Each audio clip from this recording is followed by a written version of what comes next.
Hey guys, glad to see you there. Before we start the show, we rarely do live reads before the show. We started this last week, louderwithcrowder.com/mugclub for these entire 2 weeks. $30 for every sign up is still going to Harvey Relief. I know a lot of people have moved on down the trail. The news has changed, but we haven't. All signups through this week, louderwithcrowder.com/mugclub. We will give $30 for Harvey Relief, specifically to the Houston Food Bank.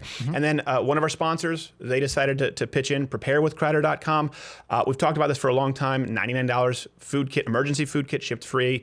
We're not talking about, it doesn't need to be some crazy nuclear holocaust. Skynet doesn't need to come for you. It's just like we talk about right now, floods, ice storms that we had in Montreal, earthquakes.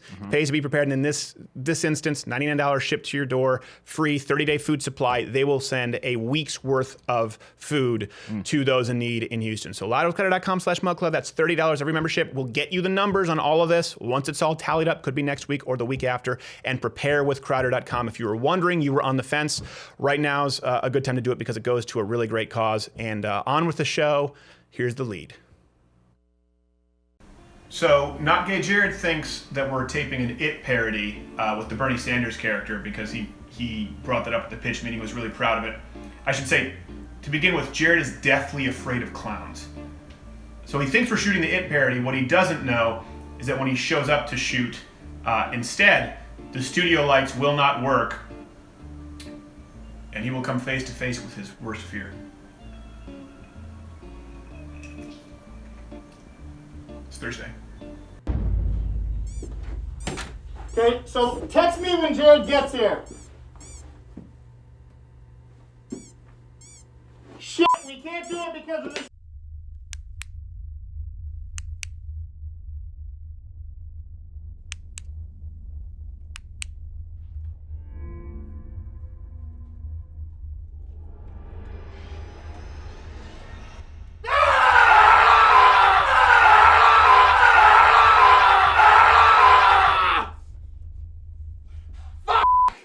On a scale from 1 to 10, how scared were you? I fucking hate clowns.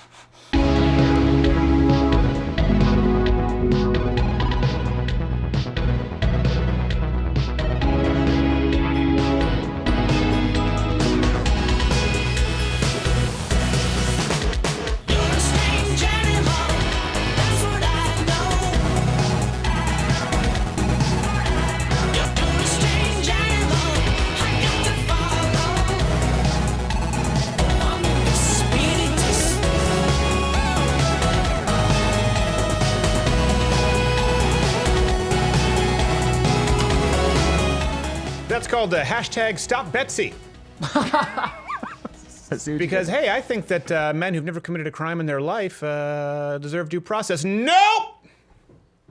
Stop Betsy, Title IX. By the way, I don't know if you know this hashtag all day. Apparently, on campus, just say the word rape.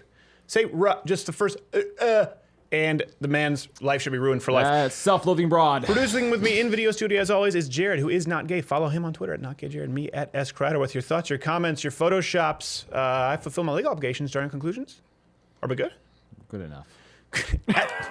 Gerald is here at G. Morgan Jr. How are you, sir? I'm doing well. What's the one of the day? Well. We have cake bread Chardonnay because I didn't have enough white Hashtag wine. Stop Gerald's gay tendencies. So listen, we have Nigel Farage on the show today. Yeah. Really excited, Nigel him. Farage, and then we have Andrew Torba. Is it Torba? Torba. Yeah, Andrew Torba from Gab. We were going to have Jordan Peterson on. He is very sick, so our thoughts and prayers with Jordan Peterson. The guy just did not sound well. No. And here's what we really appreciate is he called and he was profusely apologetic. Yeah. He's always on time, sometimes on time when he's not supposed to be on time. And we're very, very grateful. We'll have him on, I think, next week. Next week sounds good. But we will have Nigel Farage on. I'm looking forward to that. Oh, that's going to be good. It's going to be a good time. Man.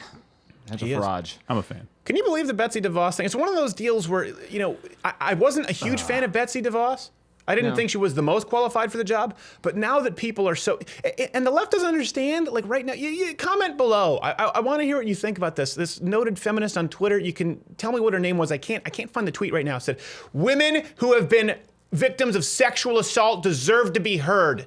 That's it. It's like, well, we can play that game. How about men deserve due process? No! Exactly. I don't understand. You can't just say that I did something and then I'm painted with it for the rest of my life. Come on. Ironically, all these SJW hipsters on the left are creating a lot of SJW or non-SJW hipsters on the right because they say Betsy DeVos should be hung from the gallows, and you're like, no, actually, I didn't like her, but now I have to like her.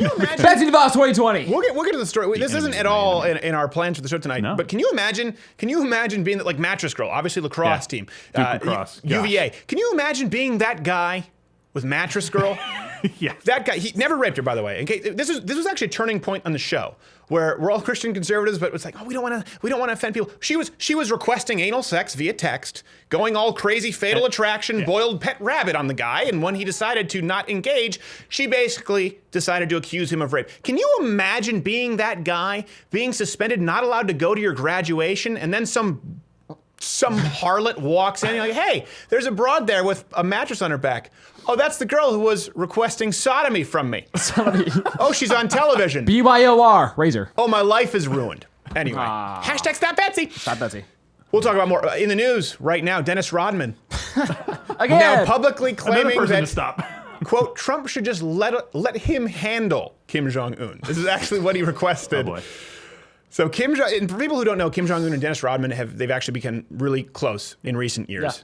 With some saying that the former NBA star has actually filled the void in the wake. There's speculation, we don't know for sure, but has filled the void in the void in the wake of Kim Jong's father's passing. Yeah. Sad. So really, he's just another rebound. What Dennis. What does Kim Jong have to gain out of this relationship? I've always wondered. Does he need a hood pass? Is PC culture a real thing in North Korea? I don't really He's think being he called needs a a hood racist, pass and he's because trying not to. he kills he's trying not to anyone be who racist. implies that he And doesn't. what does Dennis Yeah. Rodman have to gain out of it? Do you think he's sitting around with his buddies and like, you know what would be really cool? I have a black friend. You know, it'd be really cool. Don't you think it'd be cool if if you could have been like BFFs with Fidel Castro during the Cuban Missile Crisis? Wouldn't that'd be cool, right? Now it's his chance. You sure you want the guy? I'm not necessarily entirely sure I follow you, but we have to get to Nigel, so let's just keep going through this. 5 nurses in Denver Denver.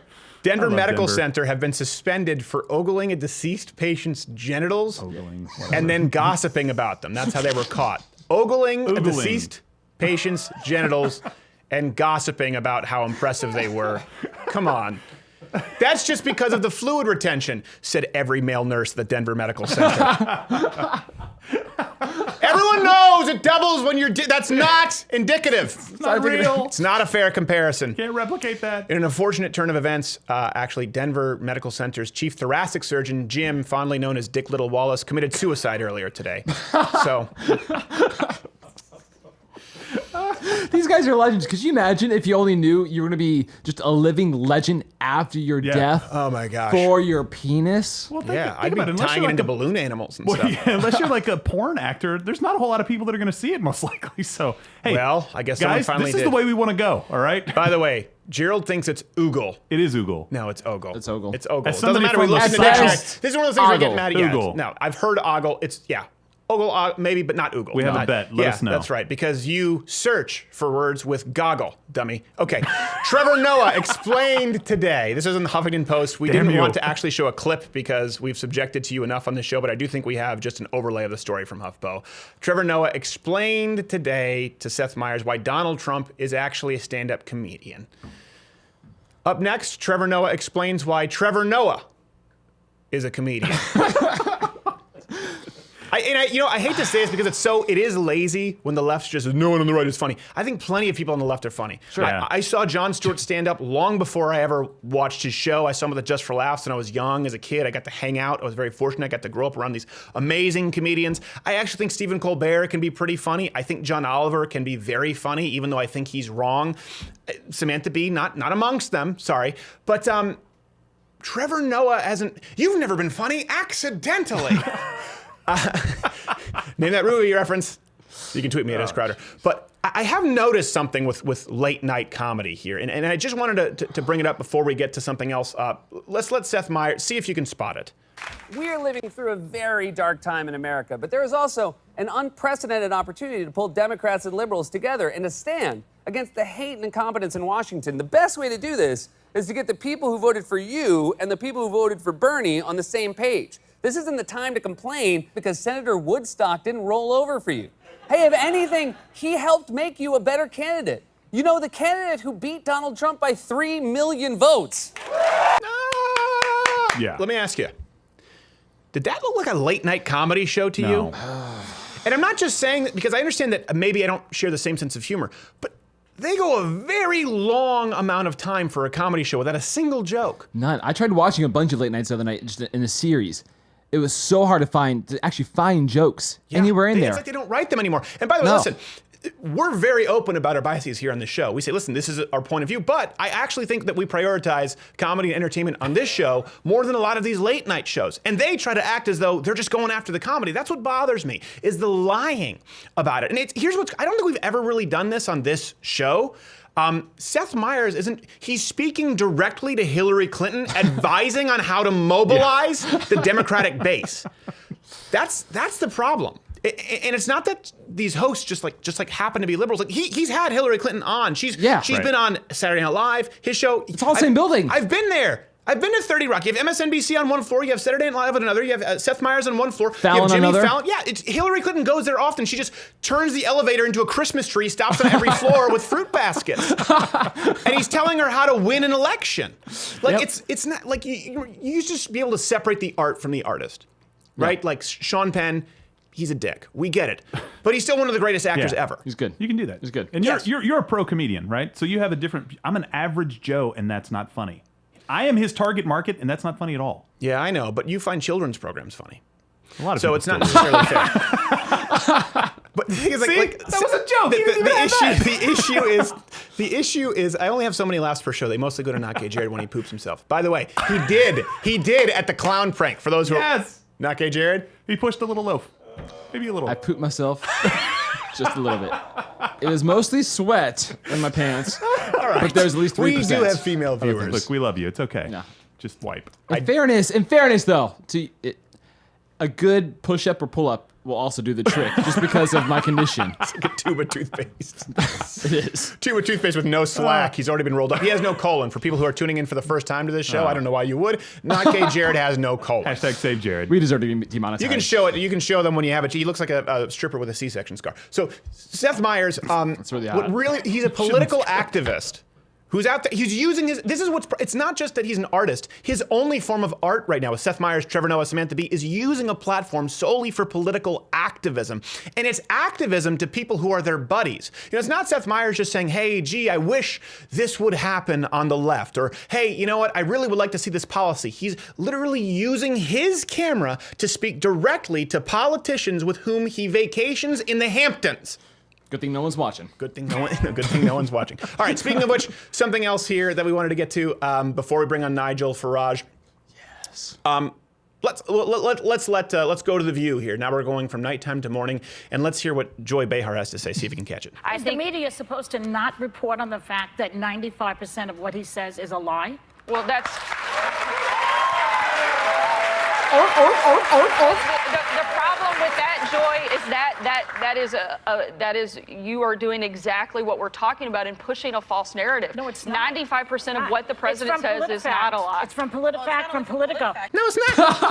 It's from Politico. PolitFact. Politico.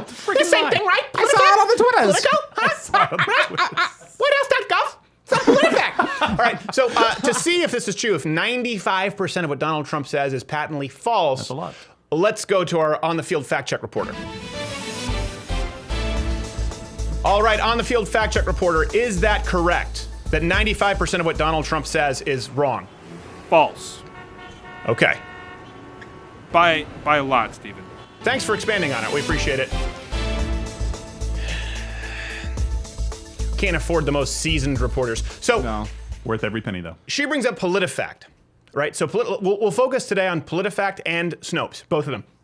Kind of like what we did last week with the Southern Poverty Law Center. For those who missed it, go watch the full show last week. Now, why PolitiFact and Snopes? Because Joy Behar just said, PolitiFact. Like, they just say it. Hey, well, she said PolitiFact. Must be true. She said Fact is in the name. Fact. Fact Is in the name. There you go. Why would they lie? Why would a woman ever lie about rape? Why would they lie? Why would they lie? One of the first logical fallacies is like, why? Okay, you want me to run down the list? I mean, I can think of at least a dozen off the top of my head. Now, we'll focus on PolitiFact and Snopes because just like Southern Poverty Law Center, YouTube uses for defining hate speech, Facebook and Google use PolitiFact and Snopes to determine what is fake news, what is real. So I think actually we can bring this up. I don't think Gerald has seen this yet. This is what No. Joy Behar was referencing. So it's just a sort of this totality of all of their fact-checking Donald Trump, Right. where she's taking that and they're, okay, 95% of what Donald Trump says is false, okay? Yeah. So here are a few problems with that. You're going to see me looking down at my screen because it's hard for me to remember all of this. But for example, you've heard there are lies, damn lies, and statistics. Well, statistics, obviously, if you look at them, if you understand how to read them, can be very important. They're pivotal. Yeah. But they're very easy to manipulate, especially when you just create an umbrella, PolitiFact, and most people are going there to just see the green sticker of true or false, or mostly true or mostly false. And they proactively, and Your Honor, I will lay out the case, you decide, they proactively manipulate their fact-checking. Let me show you some examples. Donald Trump made the following 3 claims that PolitiFact rated untrue, okay? Claiming he did not support the Iraq War. They did 6 checks on that. Claims about President Obama's birth certificate. Listen, it turned out he was wrong. I'll give him that. They fact-checked that 8 times. Claims of large-scale voter fraud. By the way, he's not necessarily wrong about that. 5 checks, okay? So for 3 claims, those are 3 claims, PolitiFact checked 19 times. 19 untrue. That's more than 3. Is how it registers. It's like a violation of double jeopardy. Yes. 19 times. I don't remember him being wrong 19 times. I have it right here, Mrs. Bueller. 19 times. All right, contrast that. Okay, Hillary Clinton, some notable Hillary Clinton claims as rated by PolitiFact. She claimed that she landed in Bosnia under sniper fire. That was kind of a big one. Oops. 1 fact check. She claimed she was in New York City on 9/11. That was never checked. That was never checked, never fact checked. She claimed the FBI was fine with her email use, 1 check. So for 3 claims they rated untrue, PolitiFact rated Donald Trump 19 times versus 2 checks for Hillary Clinton, the same number of claims. Can you see how that might start manipulating some numbers? So let's get back to Donald Trump and Hillary Clinton because that's what she's mainly using here. Some conflicts of interest right off the bat. PolitiFact is a project funded by the Tampa Bay Times, repeatedly has endorsed Hillary Clinton. Snopes, they hire exclusively liberal employees. I mean, you can see it from their tweets. They've nearly all actually officially endorsed Hillary Clinton. Yeah. Okay. They've also been inaccurate many times outside of the election. One of my favorites. I love this. PolitiFact rated, well, don't laugh at this because it's horrible. It's horrible. But it also is kind of funny. PolitiFact rated John Kerry's statement. If you don't remember this, they rated John Kerry's statement that we got 100% of the chemical weapons out of Syria. They rated it mostly true. Now, in their defense, they didn't say entirely, they said mostly true. But do you know how we know that it wasn't at all true? When Syria killed civilians in chemical attacks earlier this year. Yeah. They're mostly dead. That's awkward. Kind of a biggie. Kind of biggie. Whoops. And they never get called on this. John Kerry these people never get called on their bull crap. John Kerry lying to Joe Biden with Amy's Diner, like blatantly false. I get it. Donald Trump is not always accurate. Sometimes he flat out makes stuff up. The difference is they call him on it 19 times. Joe Biden makes up a place that's been closed for 30 years. Nothing. John Kerry lies about his military, nothing. It's unbelievable. And it's like you can just keep saying this stuff and saying it over and over again. By the way, I don't know if you looked at the chart. She was even wrong on her own chart. Mostly true. There was a percentage that was actually mostly true. That wasn't categorized as false. Only 5% was labeled true, mostly true, somewhat true. Come on. She's even messing with the data. And facts can't be biased by definition, but when it comes to what they choose to omit, what they choose to include, can definitely be biased. Yeah, when it comes context to these. matters. Right. The people who are combining the facts, creating the totality, creating a picture, it's very easy to manipulate people. That's why we always say, listen, we list our references on screen, sources, go ahead. Do your research. All right. So let's take that. They've been inaccurate. Chemical weapons, Syria, kind of a big one. Let's take this back to Trump and Clinton. Okay. So Trump claimed that the national debt decreased by $12 billion in his first month. Okay. Are you following along? It's a big number. Gerald? Yeah. You've been quiet. Nice. I don't know if you have a frog in your throat or something. I do. Yeah, it's out now. You've been making out with Jordan Peterson? You sick? Way to start another rumor. All right. So PolitiFact confirmed that the statement was true. But they rated it as mostly false. Now follow me here. Because they didn't think Trump deserved to take the credit for that number. That's incredible. PolitiFact rated Clinton's statement, in contrast, about 17 intelligence agencies concluding Russia was behind the cyber attacks during the election as true. Not even mostly true. In contrast with John Kerry's, my word is my bond. Mostly true. Hillary Clinton just said flat out true. We're not even going to question it, that Russia was behind the cyber attacks. They rated it true. But they go on in that very article to say that the 17 separate agencies did not independently declare Russia the perpetrator behind the attacks, behind the hacks. So if you look and you just see true, you don't read the fine print. And then there was a lot of backlash. Some would say, I'm confused. some would say rightfully so. Kind of a story. They issued this statement from PolitFact. It's fact. From PolitFact. It's fact. It's fact. I saw it on Snopes. And Reuters. They issued this. It said 17 intelligence organizations or 4? Question mark. Either way, Russia conclusion still valid. That's convenient. A beacon of truth if I've ever seen it.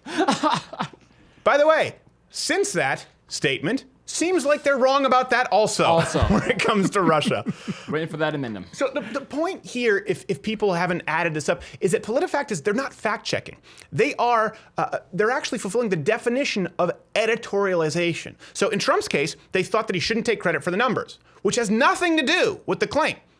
Your site's design, the system's design, is supposed to be being able to determine whether the statement itself was true or false. Very simple. They didn't like him taking credit, so they said false. Now, in Hillary Clinton's case, they rated it as true because even though they knew that the claim was false, they felt that the connection to Russia, which was not valid, was still valid.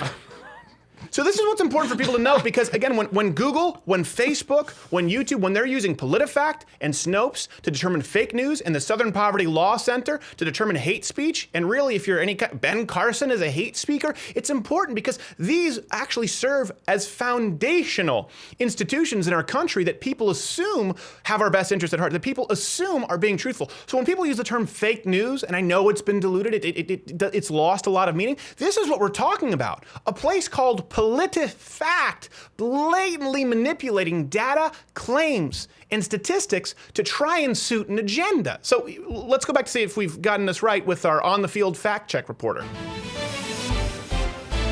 On-the-field fact-check reporter, would you say that we are mostly correct in our statements regarding PolitiFact or Snopes?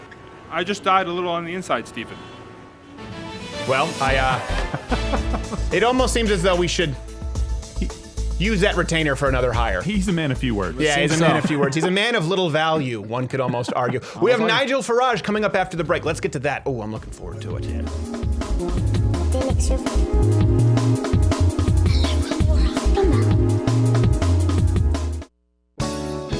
Home Body Break with Steven Crowder and Not Gay Jared.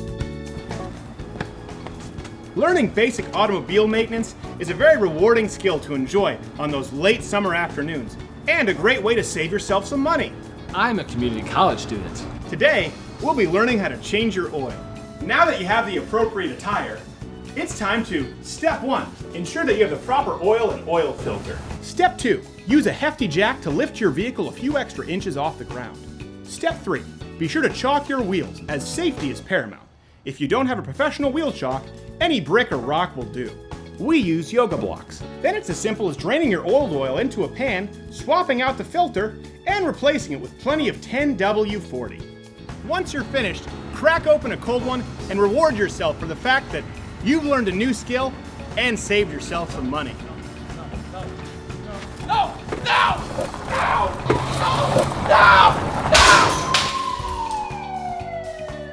Home Body Break with Steven Crowder and Not Gay Jared, sponsored by Mug Club.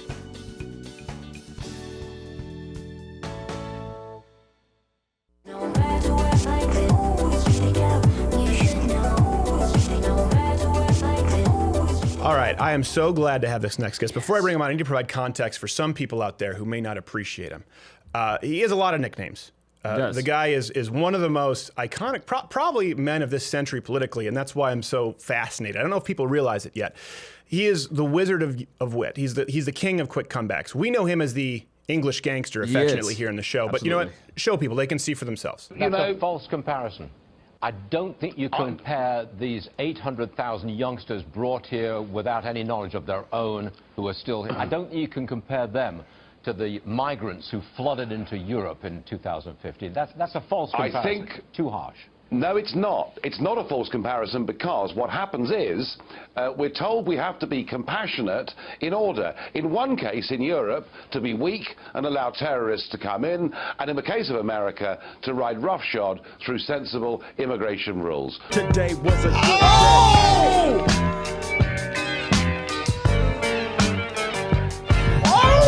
If you haven't guessed, Nigel Farage at Nigel_Farage. Mr. Farage, thank you so much for being here. You are a white whale. We've wanted you forever. Thank you, guys. It's a pleasure to be here. A couple of things. I want to, I'm fan-zing out here. One thing that you've shown, I think in America we talk a lot about civility in politics, and that's confused with agreeableness. You are not shy at all in voicing your disagreements, sometimes with brilliant insults, by the way, but you're still friends with a lot of these folks. You still are civil. Why do you think that's something you're able to do in Europe and we can't get right in the States? Yeah, I think that political opposition has become so bitter, so nasty, and people do it these days without a smile. Now, look, when I attack my opponents, I generally tease them. No. For example, what I said about Mr. Van Rompuy, who was president of Europe, who are you? No one's ever heard of you.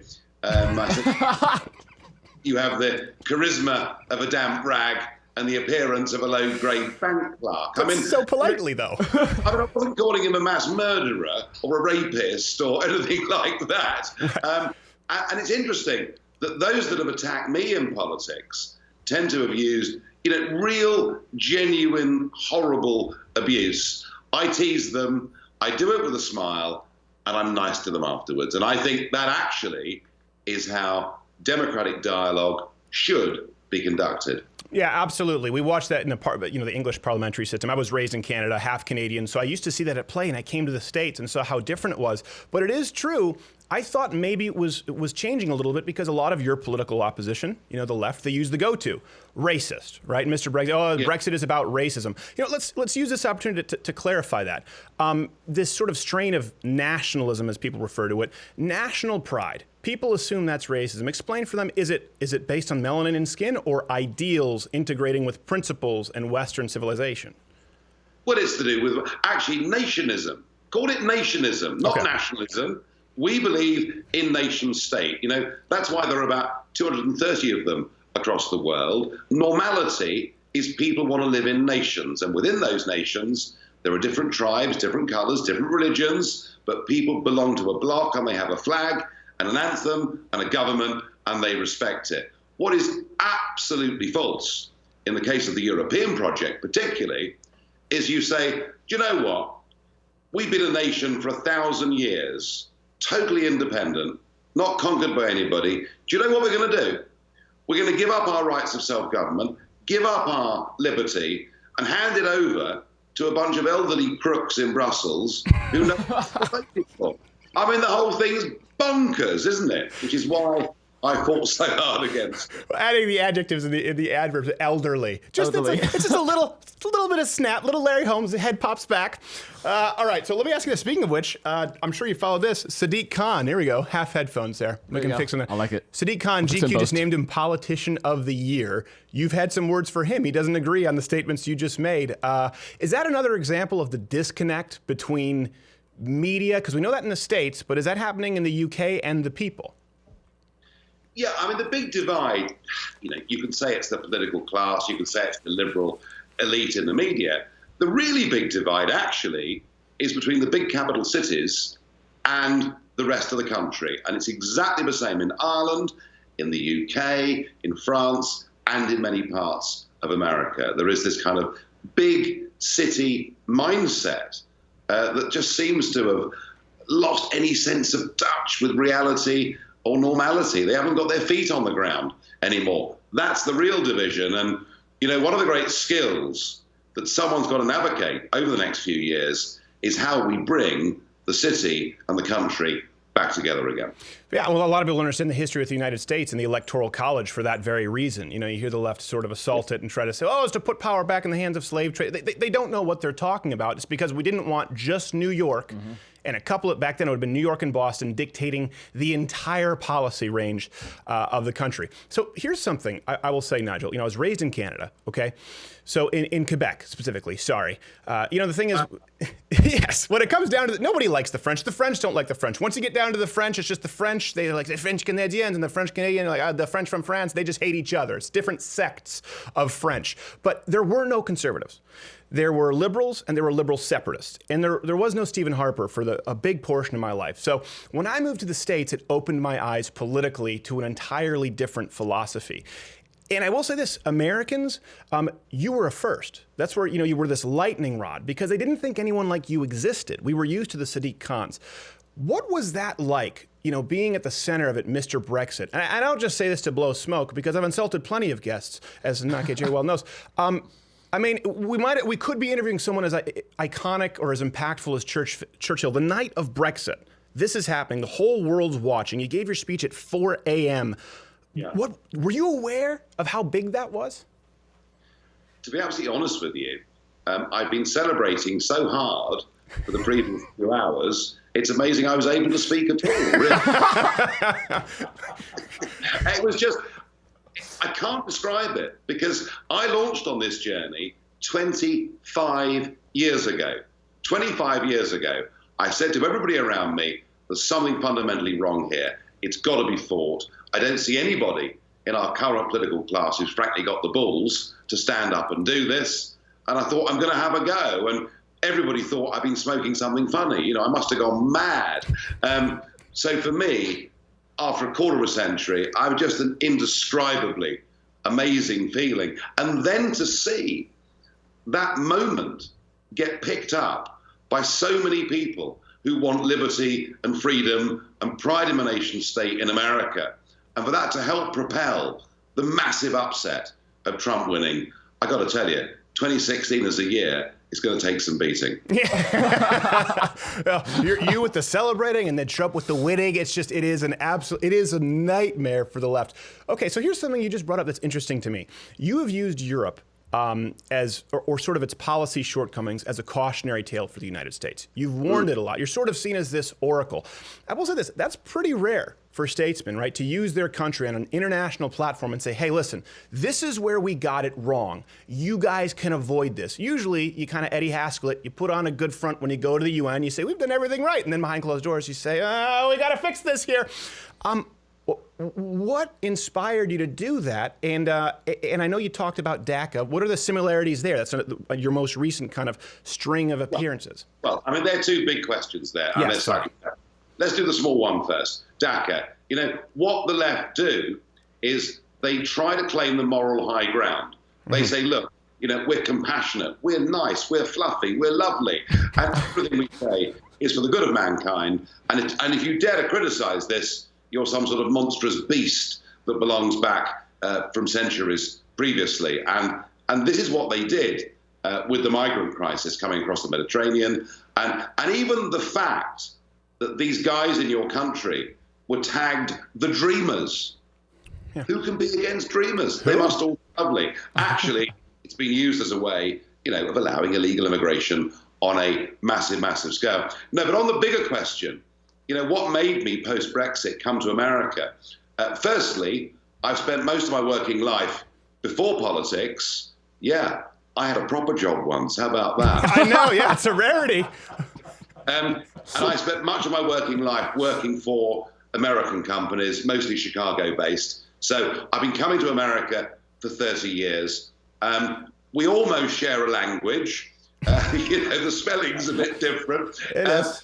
But what's interesting, of course there are cultural differences between the USA and the UK, but actually, we have a tremendous amount in common. And I think if you look back, and it's a bit of a serious point for a comedy show, but I think if you look back over the last 100 years and you see what our two countries have achieved together for liberty and democracy, it says to me we're basically on the same side. And I thought that the Brexit message, the message you can beat the establishment, the message something can be done against these powerful multinationals, big banks, big politics, big media, I thought that message was one that should be told in America because I thought people would see the parallels. And do you know what? I'm thrilled because a lot of people did. Yes, absolutely. And they went to the polls, which were rigged. It was amazing. It was like a direct parallel. I will say, I was one of those people who said, I would like to see Donald Trump beat Hillary Clinton at this point. Wasn't the biggest fan of either, I'll be honest, but I said, I just don't see it.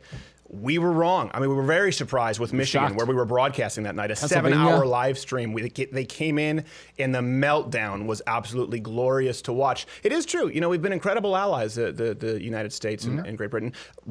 Rocky patch there in the 1700s. Not going to lie, you kind of let your number one draft pick get away. Yeah, we let you slip away, but kind of, it happens. Yeah, you built a bench, and we came back.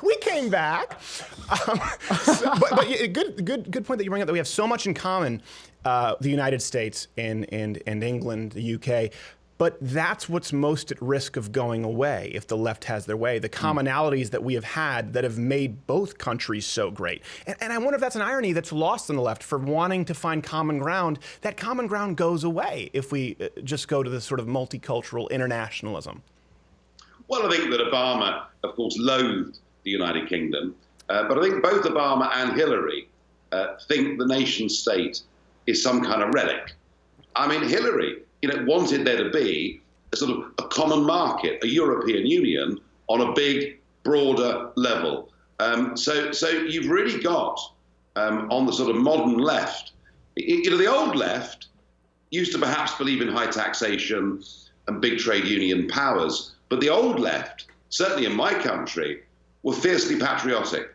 They believed in the country. They just had a slightly different vision to conservatives as to how it should perhaps be run. The new left want to destroy and tear down history, symbols, the nation. And I have to tell you, I mean, when I see that General Robert E. Lee, who was probably the most liberal of all the Confederate commanders, a friend of Abraham Lincoln, a man who introduced a school to help educate the slaves on his plantation. And when I see the left tearing down these symbols, attempting to rewrite history, I know that those of us who would regard ourselves as being conservatives, would regard ourselves as being patriots, we have to fight harder than ever for our values, because we're up against something that is really incredibly dangerous, and I mean that. Well, I completely agree. And I say this respectfully, so follow me here. I think that you are the right guy at the right time. I think the left has given someone like you a gift. I don't think you would deny that you're kind of a firebrand. And at one point, it might have been tougher to palate. Same thing with President Donald Trump. But when the left outdoes themselves in parody, right? They're saying, well, Donald Trump came out and said, well, what's today? Robert E. Lee, tomorrow we get rid of Washington. Everyone says, that's an absurd statement. The very next day, let's get rid of Washington from this park. People are going, you know what? Where does it stop? I mean, that helped you. That gave you a wave to ride in on. Did you recognize that beforehand, or was it just, providential?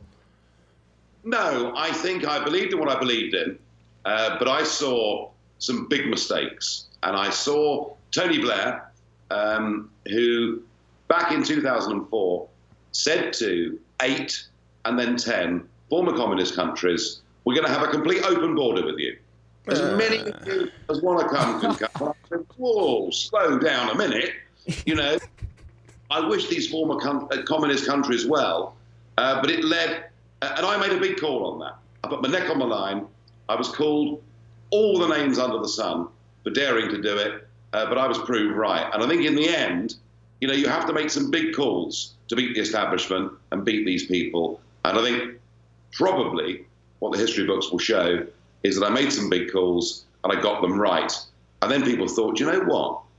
He may not be quite as mad and bad as we thought he was. Yeah, absolutely. And one thing too, effectively walking away from obviously this incredibly powerful post surprised a lot of people. There aren't many great leaders who've done that. George Washington is one of them, which is one of the reasons I respect him more than anyone. The guy who I want leading me is the guy who doesn't want the job. Right. I know you've explained it kind of on cable news, and sometimes you can't necessarily expound upon it so much. Yeah. Why? It's so rare. How did the lure of power not keep you in? I was a trader for many years. I traded commodities, copper, aluminum, stuff like that. And do you know what happens? When you get it right, you buy things at the bottom and you sell them at the top. And having spent 25 years pursuing a completely impossible dream, being considered to be one of the maddest, craziest people that had ever walked the face of the earth, considered a joke, cartoon for years as being a clown, and then do you know what happened? We stuffed the establishment. We did them in. Yeah. We beat them.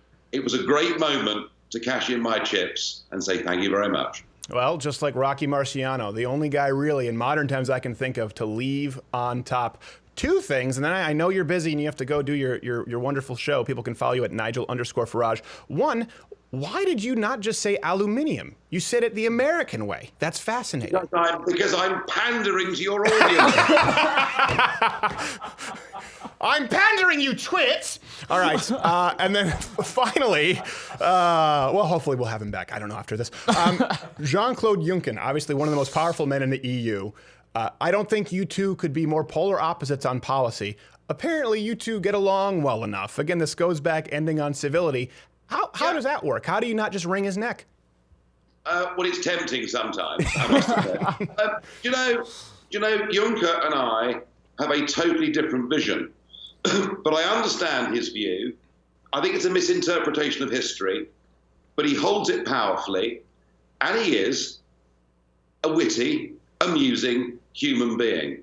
And the point about genuine, proper, democratic process is you should be able to be friends and have a glass of wine with people you disagree with. That is what civility is all about. And you know, what I'm now seeing, and I mentioned this earlier to you about the new left and tearing down statues, what I'm now seeing is the new left want to ban people from speaking, want them no platform at universities and colleges, want to close down, in many cases, the very essence of open, free debate. And dear old Juncker, you know, whatever, you know, and we are polar opposites. And I remember a couple of months ago, I was in the European Parliament, where I still am, by the way, and Juncker turned up, and I had a little chat with him. And I said, well, there's nobody here this morning to listen to us. He said, oh, no, he said, you're here. You're the most important person. You're the only person here I can have a proper debate with. And that is how democracy should work. So I will go on deploring and condemning everything Juncker does in public, but enjoying his company in private. He said you were the most important person, only he was pandering, you twits! So, but once he got me. There you go. Thank you so much, Nigel Farage, Nigel_Farage. Thank you for being with us, sir. Thanks for taking the time. Thank you. It's been great. Thank you. Absolutely. And today I didn't even have to use my back. That was a moment for me. It was a good day.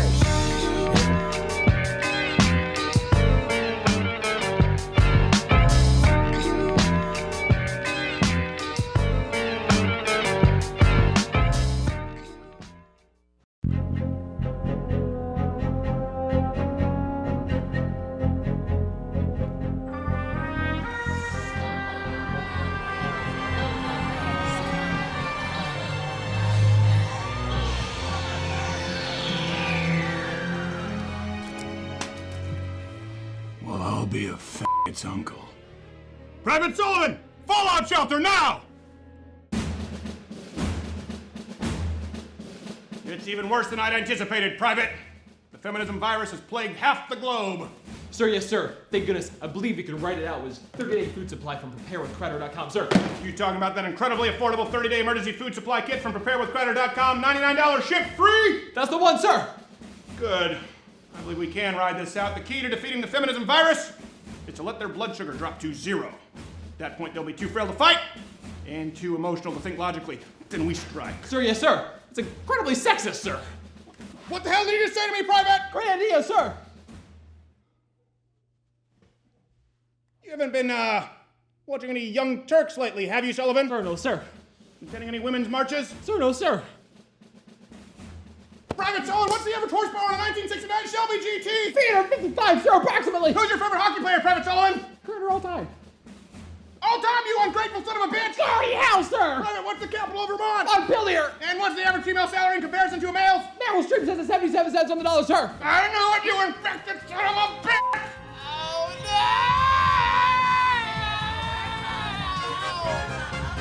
no! Prepare with Crowder PolitFact.com or call 888-411-5153. 30-day food supply kit, $99 shipped free. They have pudding.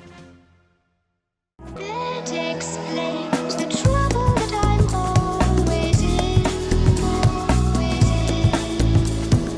That explains the trouble. I don't know, whoever clears their eyes this way. When you see it in the cartoons, like, Not gonna lie, I do, and I smile every time I do it. I don't mean to, but people laugh at me because I look so happy. yeah, scratch corneas. I actually do it. All right, next guest. We have Nigel Farage first, and now we have this gentleman. Jordan Peterson was very sick. We were going to have actually this man on next week, but he was gracious enough to come on this week. At the center of some controversy, the website is Gab.ai. For people who don't know, it is the only, I guess I don't want to say the only, but certainly the most prominent that I can think of truly free speech-oriented social media platforms. This is the guy who runs it, the founder of the feast, Andrew Torba. Thank you for being with us, sir. Happy to be here. Thanks for having me. Thank you so much. Well, listen, we know that this very interview, at the very least, will still be up at Gab. Correct, yes. Yeah, so We're not gonna censor this. Who knows where else it's going to go? Okay, first off, before we get to some things that have happened in the news, tell people what Gab is, why you've created it. That way it paves the way for the controversy. Because you've been called everything from a neo-Nazi to a white supremacist, all the way back to neo-Nazi. I shouldn't say everything. It's still a pretty narrow spectrum, but it bounces back and forth like Pong. Right. So we founded Gab in 2016, and the idea was to create an ad-free social network that defended individual liberty, the free flow of information, and, of course, freedom of speech. I saw the censorship happening in Silicon Valley rampantly, and I also lived and worked there and was a part of the inner circle of inner circles, and knew that this censorship strategy was going to continue, so I wanted to do something about it. So you created, so you were in the inner circles, the Illuminati? Not that inner circle, no, but. Okay. I noticed I didn't see you on our Tuesday meetings. You wanted to do something about it. Have you considered bitching on Twitter? Because I heard that's highly effective. Have you considered a hashtag? Right. Yeah. So we that typically doesn't work, and it was also probably going to get censored. So we started.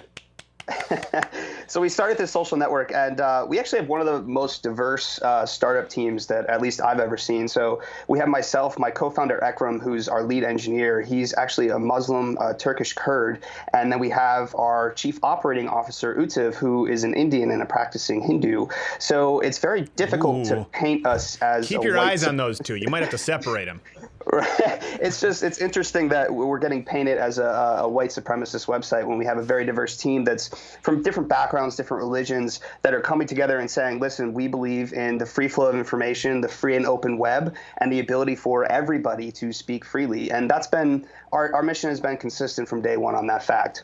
Yeah, and I know you've grown quite a bit. So people obviously, first off, do you consider yourself alt-right? Where do you line up politically? Because that's how you've been presented in the media, is a de facto Trump shill, alt-right, Pepe Frog guy. Correct the record.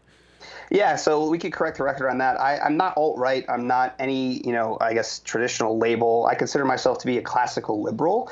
I guess I'm very libertarian in a lot of certain ways. I believe in the free market up until the fact that I realized that the free market is no longer free and it's rigged, especially when it comes to mobile device hardware and software distribution on app stores, for example. Yeah. There is a very clear duopoly between Facebook or Apple and Google, rather. And if they don't want you in their game, then you're not allowed in their game, and there's nothing you can really do about it. So, I think the left always loves to say, well, if you don't like the hate speech rules, if you don't like the censorship on Facebook, on Twitter, et cetera, go build your own. And that's exactly what we did. And now they're saying you're not allowed to do that. You're not allowed to be on the App Store. Right. Well, let's get, for people who don't know, you were kicked out of the Android App Store and Apple, right? Correct. Well, so Apple never approved us in the first place, and what they did is they said that we had objectionable content on our site. And then what are you bitching about? You were never approved. Why did we book him, not gay Jared? This guy's a whiner. No, wait. So the thing with that is that there's plenty of objectionable content on Twitter, on Reddit, on Facebook, on Tumblr, et cetera. Lots of gay pornography, yes.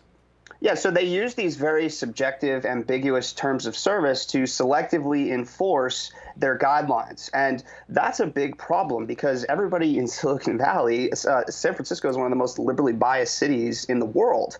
So obviously you're going to have a workforce at these companies that has that liberal bias when they're enforcing these guidelines. So right. So you were not approved in Apple, and then you were kicked out of the Android store. So let's go to that. What reason did they give to you, by the way, for people just tuning in, Gab.ai, for kicking you out?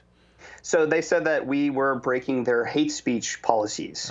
And the reality is that there's hate speech anywhere on the web. Anywhere you go that there are two or more people, chances are you're going to come across hate speech. So again, they're selectively enforcing and deciding who can actually participate in the free market and who can't. Now, obviously, they're going to argue, well, you can still access Gab from a mobile, browser, but it's not the same as an app. Tell that to consumers who email us 100 times a day asking where our app is, right? Right.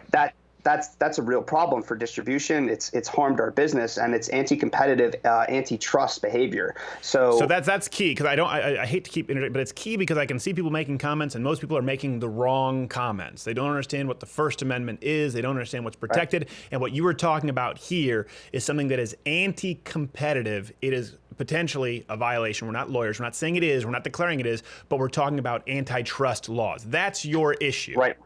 Correct. And we've actually launched a legal fund, and we are currently exploring all options from every angle of this, whether it's the First Amendment angle, the antitrust angle, the anti-competitive angle. There's a lot of different issues that are happening here, and we're not the only ones that are suing Google for antitrust behavior. Yeah. They were just fined in the EU. I think it was $2.5 billion for antitrust behavior. That one stung. Yep. That one stung them.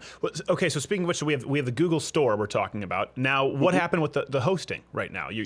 Right.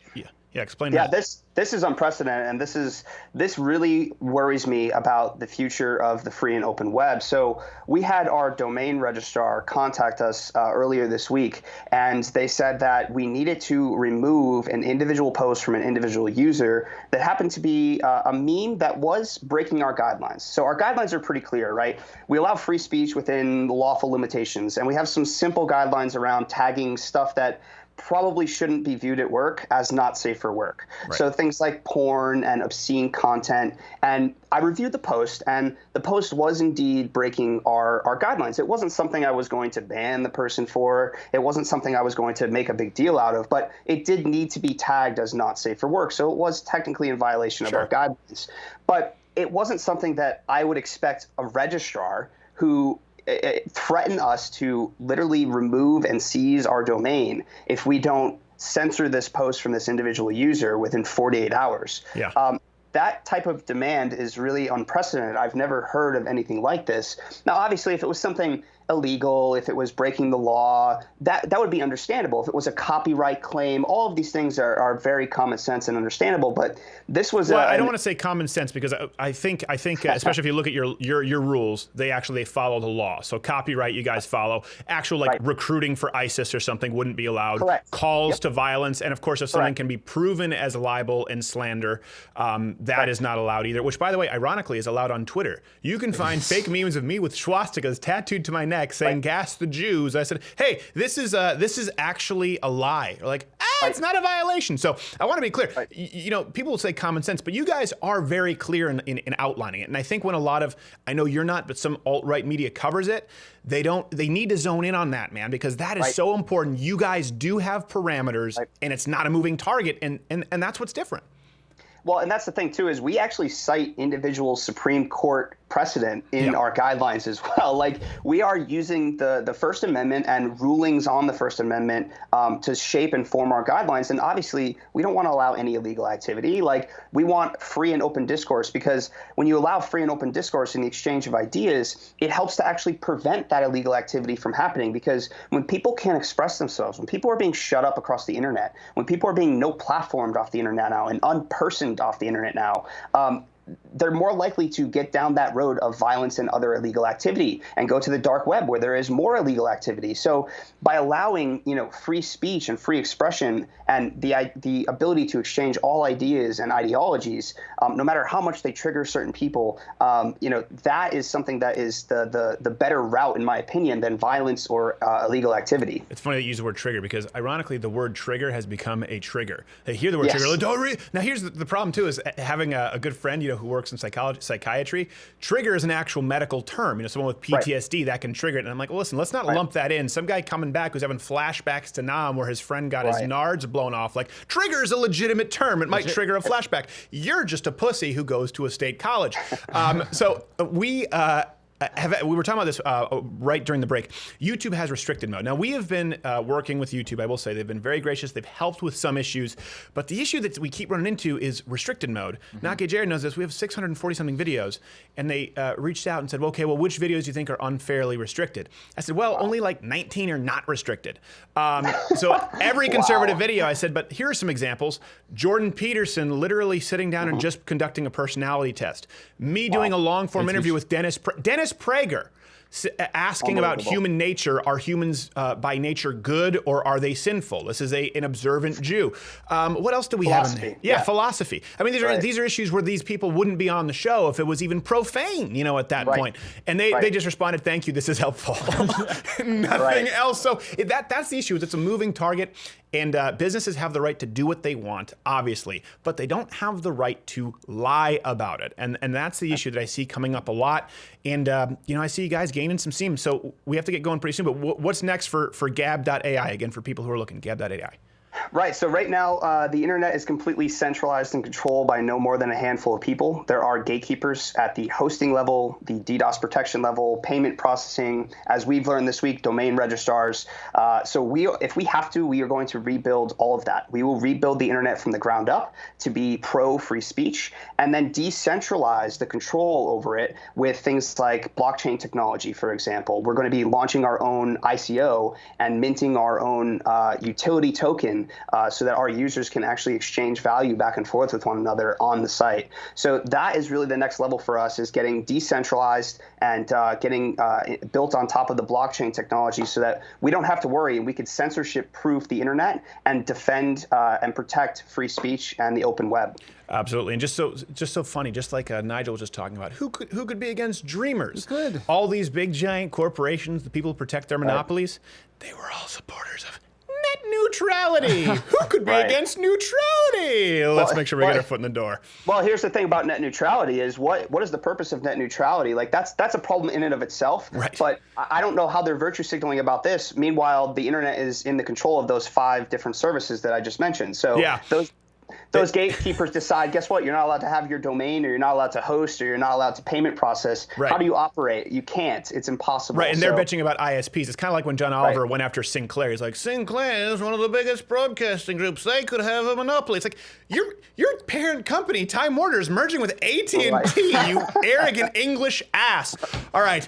Andrew Torba, Gab.ai. Please do keep us posted, man, and we appreciate what you're doing out there. And you have permission to grab this video, and it might be the only place it's viewed. Thanks, man. We'll see you soon. We're back. Closing this up.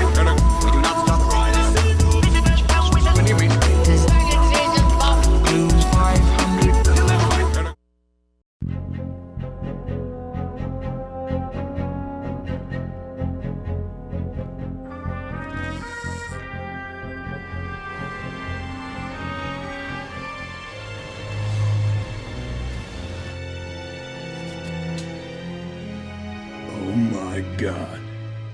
Private! Get to the bomb shelter!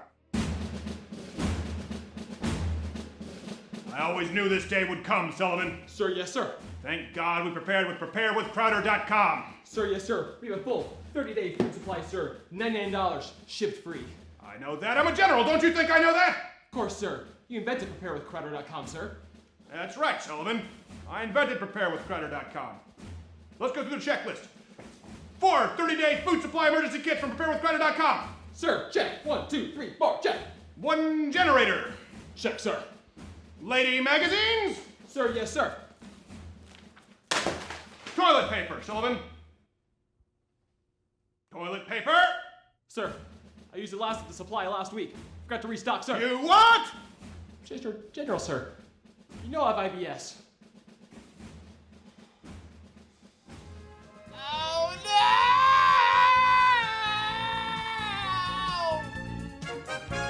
no! Prepare with Crowder.com or call 888-411-5153. 30-day food supply kit, $99 shipped free. They have pudding. Viewer discretion is advised. Bad girls, what you want, what you want, what you want them to do when they show them to come for you.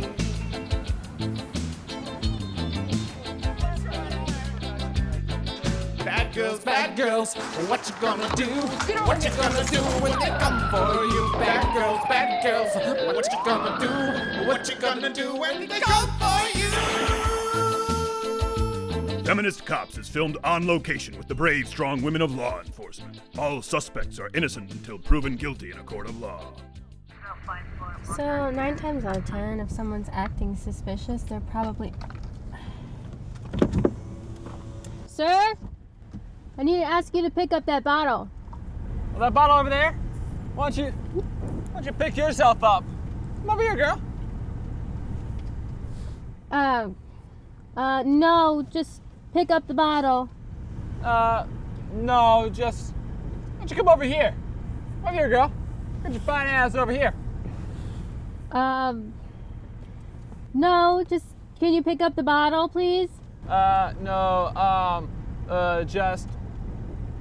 Just come over here, girl. We talk over here. Come on. No, just the bottle. Pick it up. We'll talk about the bottle when you come over here. We can play cops and robbers if you know what I mean. Come on, girl. I'm a lesbian.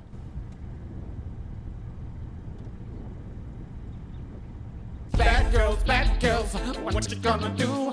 What you gonna do when they come for you?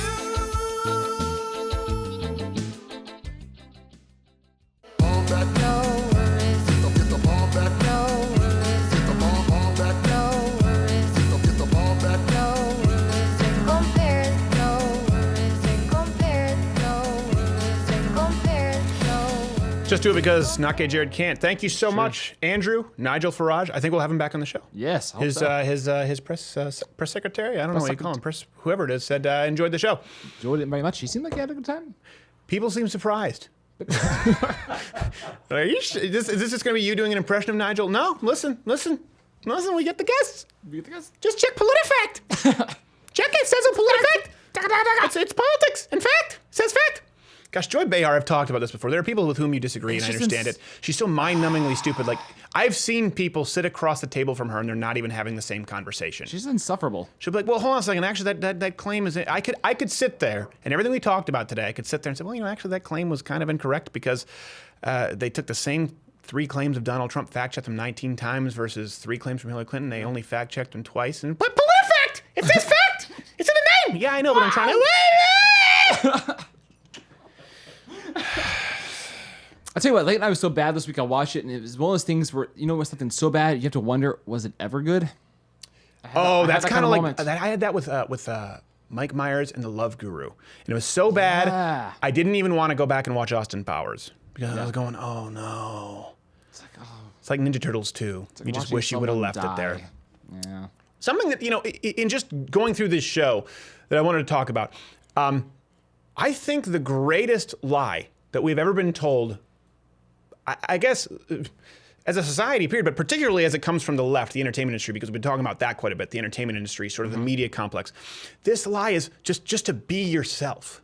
The left they've been telling us that since we were little kids. Right? They've been telling us, Sesame Street, just be yourself. Except they don't want you to be yourself. They assume you to be just like them, and when you're not, they demand that you be just like them. So Seth Meyers, let me explain. The presumption, he goes, yes, we're going through a very dark time in America. No. Maybe I don't agree with you. Maybe a lot of us thought it was a pretty dark time in the United States when Barack Obama was president. Signing executive actions in an unprecedented way. When we were looking at unbelievable spending that we had never seen in this country before. Rainbow White Houses. Looked at a guy who had smoked crack with a domestic terrorist. We thought that was a dark spell.